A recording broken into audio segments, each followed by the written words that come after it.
Hello बंधुरा सबाइके स्वागत जानाई आमार आरो एक नतून भिडियोते। तो आज के आमरा एक जायगाय जाচ্ছি घुरते, ताई भाबलाम भार्चुअल भावे तोमादेरो निये जाई।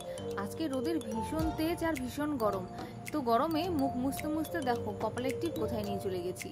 तो जेই জায়গাটায় যাচ্ছি সেই জায়গা কিন্তু আমরা এর আগে যাইনি, তার জন্য গুগল ম্যাপে আমার ছেলে দেখে দেখে ইনস্ট্রাকশন দিচ্ছে আর আমরা সেইভাবেই কিন্তু চলে এসেছি। আর কথা বলতে বলতে দেখো আমরা আমাদের আজকের ডেস্টিনেশনে পৌঁছেও গেছি। তো আজকে আমরা প্রথম এসেছি ঠিকই, কিন্তু যারা এর আগে এসেছিল তারা কিন্তু দেখেই বুঝে গেছে যে আজকে আমরা কোথায় এসেছি। তো আমরা এসেছি বাহিন রাজবাড়ি দেখতে।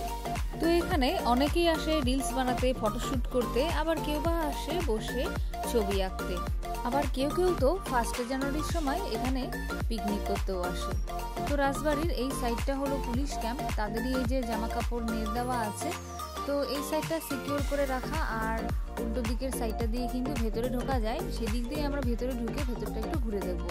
তো এরকম পুরোনো দিনের কোথাও আসলে না একটা জিনিস দেখলে ভীষণ খারাপ লাগে যে এখনকার ছেলেমেয়েরা যেখানেই যাক না কেন তারা তাদের প্রেম নিবেদন করতেই কিন্তু অস্থির হয়ে পড়ে।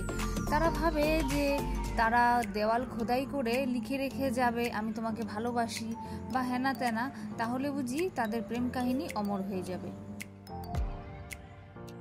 তো এই দিকের এই দরজাটা দেখো, এই দরজাটা কিন্তু এখনকার দিনের মতনই, অথচ কাঠের না, সিমেন্টের তৈরি।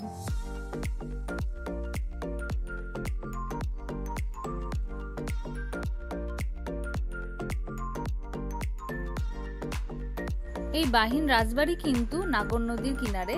তো এখানে সুন্দর কিন্তু একটা ঘাট বাঁধানো রয়েছে, আর সেই ঘাটে কিন্তু কয়েকটা নৌকোও রয়েছে। চাইলেই কিন্তু নৌকোতে করে এখানে ঘোরাই যায়, 20 থেকে 25 মিনিট ঘোরায়, আর খুব বেশি চার্জ করে না। তো নৌকোতে আমরা উঠেও পড়েছি, আর আমার বর দেখো এই নাগর নদীর জলে কিন্তু হাত মুখে নিল। আসলে বাইরে আজকে প্রচন্ড গরম। রাজার নাম কি ছিল জেঠু? ঈশ্বরচন্দ্র রায় চৌধুরী।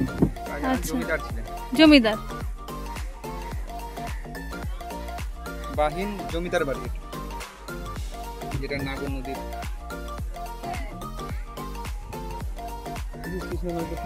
সবাই মোটামুটি কাকা কত দিনে মোটামুটি কয়েকটা টি পাই? বিকেলের দিকে লোক বেশি আছে। আজকে রবিবার, আজকে আসবে।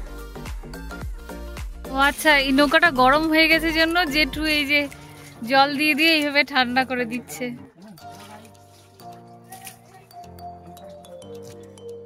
তো এই ঘাটে যতগুলো নৌকা ছিল সব থেকে এই নৌকাটাই বেশি সুন্দর ছিল, কারণ এতে সুন্দর করে পেইন্ট করা ছিল আর অনেক কালারফুলও লাগছিল দেখতে। আর সেই একই কারণে কিন্তু এই নৌকায় বসে যতগুলো ছবি তোলা গেছে সব ছবিগুলোই কিন্তু অনেক সুন্দর এসেছে। বাইরে এতটা গরম, তারপরেও নৌকায় করে অনেকটা সময় ঘুরলাম, জলের মধ্যে পা ডুবিয়ে বসে থাকলাম, সব মিলিয়ে বেশ ভালোই লাগলো।